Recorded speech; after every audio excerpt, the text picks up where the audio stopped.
कई एक राजनीतिक प्रस्ताव, संविधान संशोधन के प्रस्ताव सदन के सामने आया और सदन में इस पर चर्चा भी हुई। बहुत तरह के ऐसे बिंदु थे। उसमें वक्फ कानून जो केंद्र की तानाशाही सरकार ने बनाया है, अपने कुछ निहित उद्देश्यों की पूर्ति हेतु हम मानते हैं कि वो अनुचित है, अप्रासंगिक है।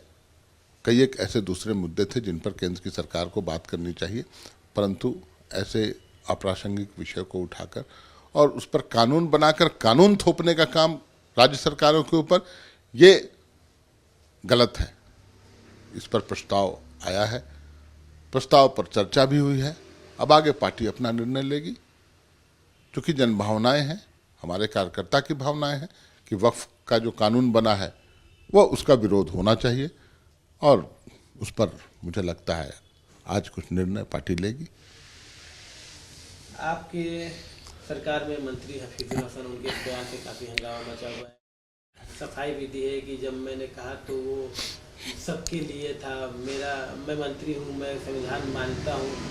किसी एक पर्टिकुलर उनकी सफाई ये थी कि एक अलग कॉन्टेक्स्ट में वो बात कही गई थी, जिसको तोड़ मोड़ को पेश किया गया। वहीं इस मामले पर बाबूलाल मरांडी, जो कि एलओपी भी हैं विधानसभा के और बीजेपी प्रेसिडेंट हैं झारखंड के, वो लगातार कह रहे हैं कि हफीजुल हसन को रिमूव कर दिया जाए कैबिनेट से, उनका इस्तीफा ले लिया जाए।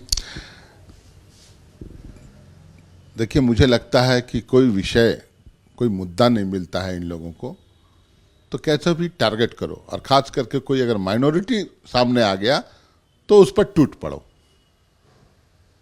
हफीजुल हसन जी हमारे मंत्री हैं, उनके परिवार का पुराना इतिहास रहा है झारखंड मुक्ति मोर्चा के संघर्ष का। उन्होंने जो कुछ बोला, मैं भी आपके कैमरे के सामने ये बोलूं कि मेरे दिल में भी वेद और पुराण है, मेरे दिल में भी हनुमान चालीसा है, हमारे आराध्य देव बजरंग बली हमारे दिल में है, और हाथ में संविधान लेकर मैं चलता हूं। ये कहने का साहस तो कम से कम उस व्यक्ति ने किया। उचित अनुचित शब्दों का उलटफेर हो सकता है, लेकिन इंटेंशन देखना चाहिए।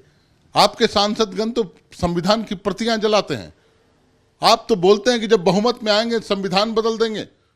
आप भीमराव अंबेडकर की मूर्तियों को खंडित करते हैं, आप हमारे राष्ट्रपिता महात्मा गांधी की तस्वीरों पर गोली चलाते हैं। उसके बाद इस तरह की बातें,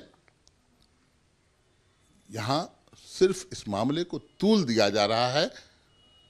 हफीजुल हसन साहब ने सब कुछ स्पष्ट कर दिया, मीडिया के सामने आके स्पष्ट कर दिया। किसी को धार्मिक स्वतंत्रता है, कोई कुछ बोलता है, लेकिन उसमें अपमानित करने का कोई काम मेरी नजर में नहीं है।